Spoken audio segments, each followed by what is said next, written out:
جو لفافے لینے والے حضرات ہیں ان کے نام ذکر کیے جائیں، ان کی تفصیلات بیان کی جائیں کہ میں ان کے جو ہے صدر ہے اسد الدین اویسی صاحب نے۔ ناظرین، استقبال ہے آپ تمام کا ہمارے یوٹیوب چینل اخبار الہند پر۔ السلام علیکم ورحمۃ اللہ وبرکاتہ۔ ناظرین، بیرسٹر اسد الدین اویسی صاحب کے متعلق ایک خبر سامنے نکل کر آ رہی ہے اور یہ خبر نہایت ہی قابل توجہ ہے۔ خبر کی ساری تفصیلات آپ حضرات کی خدمت میں رکھنے سے قبل آپ کو بتاتا چلوں کہ آج کی انگریزی تاریخ 26 دسمبر بروز جمعرات 2024 اور چاند کی تاریخ 23 جمادی الاخری 1446 ہے۔ ناظرین و سامعین، کئی ہفتے پہلے مہاراشٹر الیکشن کے بعد جناب اویسی صاحب نے ایک بیان دیا تھا، جس بیان میں علماء کرام کا بھی ذکر کیا تھا۔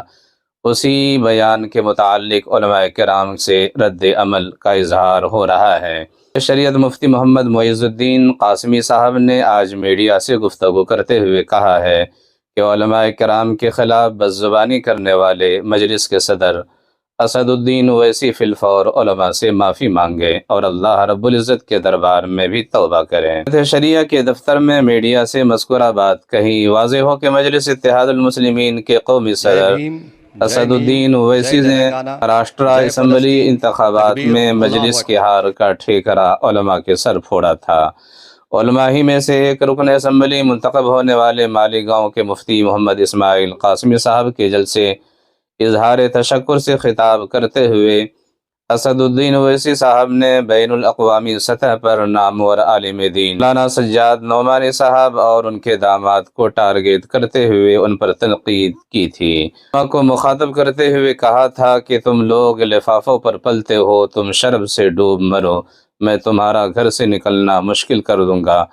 اس طرح کی دھمکیاں بھی علماء کرام کو دی گئی تھی، جس کے بعد ملک بھر کے علماء میں شدید بے چینی پائی جا رہی تھی اور اس پر کئی رد عمل سامنے آئے۔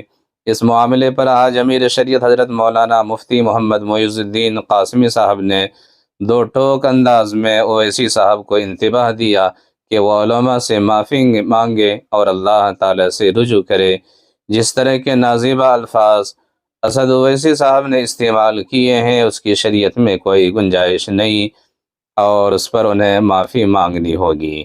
اب دیکھنا ہے کہ صاحب امیر شریعت کے انتباہ کو کتنا سنجیدگی سے لیتے ہیں یا پھر اس کو نظر انداز کر دیتے ہیں۔ باوثوق ذرائع سے ملی اطلاع کے مطابق اگر اویسی صاحب نے معافی نہیں مانگی تو امیر شریعت اس معاملے میں سخت قدم اٹھا سکتے ہیں، جس کی تفصیلات ابھی منظر عام پر نہیں آئی، لیکن بہت جلد یہ سب چیزیں عوام میں آئیں گی۔ تو ناظرین و سامعین، اس خبر کے بارے میں آپ کا کیا کہنا ہے؟ آپ اس کے بارے میں آپ کی رائے کیا ہے؟ اپنے کمنٹ کے ذریعے سے اپنی رائے کا اظہار ضرور کریں۔